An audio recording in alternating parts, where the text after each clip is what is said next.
It's midday, Monday the 3rd of October. It's been described as a bombshell report, what the New York Times revelations about Donald Trump's tax record could mean for his campaign. Britain's Prime Minister vows to get on with the job as she announces the Brexit timeline with a stern message to those who still haven't accepted it.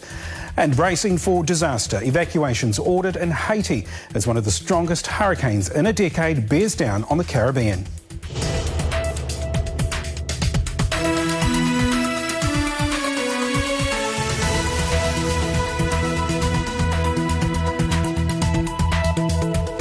Ahi ahi Marie, good afternoon. Donald Trump's campaign has refused to say whether he avoided paying taxes for a number of years because of a huge business loss reported in the 1990s. The report in the New York Times is based on Mr Trump's 1995 tax to chlorinated water. The Prime Minister says he's sympathetic, but companies are already paying certain fees to sell the water. Then if you extend that, then Meridian should pay for it when they use it through their turbines, then farmers should pay for it when they use it to produce milk. And so eventually where that leads is you, the consumer, pay for all of those things. John Key says rules can't nominate the group. The Nobel winner will be announced on Friday. Well, still to come on Midday, it was unheard of in the 90s why the number of children with diabetes is skyrocketing overseas. And celebrations as Team USA finally get their hands on the Ryder Cup. Welcome back. The number of children being diagnosed with type 2 diabetes in the UK has doubled in the past 10 years. Children with diabetes aged 14 and younger has only marginally increased over the past 5 years.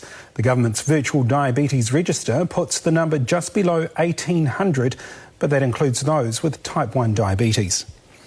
All right, to Midday Sport, and it may have taken nearly half a century. First title, he can almost taste it.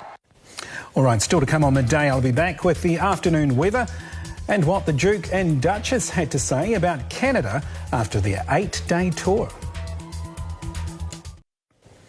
Your weather's next, but first let's look at our top stories. Police aren't elaborating on the disappearance of 47-year-old Linda McGinty. She disappeared after getting off a plane at Wellington Airport on Saturday and was found in Upper Hutt this morning. Donald Trump's refusing to say whether he paid taxes over the past 18 years after a New York Times report found his business lost so much money in the mid-1990s he could have written his tax off every year since. And Britain could be out of the European Union by 2019. Prime Minister Theresa May says she'll start the withdrawal process in March next year at the latest. Now to the weather, and showers move over both islands with a few lightning strikes. Low cloud, otherwise fine with light winds in Invercargill, sunny for most, but there is a chance of heavy showers in the Arvo, 21 in Alexandra.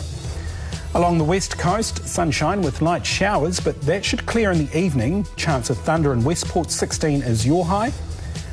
Mainly fine on the east coast, 18 for the Garden City and Kaikoura, 19 for Blenheim. Ashburton, your high is 20. And let's cross to the Cook Strait, mainly fine from Masterton through Gisborne, but showers are forecast later this afternoon, 18 for Napier, 19 for Gisborne and Hastings. Sunny, but expect cloud with light showers in the capital right up to Levin. Rain should clear in the evening from Palmerston North through to New Plymouth. Fine breaks in the Central Plateau, but expect some showers this evening. 19 the high in Tauranga and Whakatane. And as we move up to the top of the north, fine for most here until later in the Arvo. Showers turn to heavy rain later this evening in Whangarei and Paihia. 19 for Hamilton, Auckland and Kaitaia.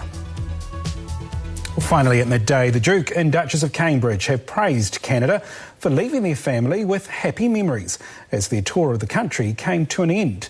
Prince William says they feel very lucky to have introduced Prince George and Princess Charlotte to the Commonwealth country. The royal children stole the limelight during the 8-day engagement. It was their first official overseas trip as a family of 4.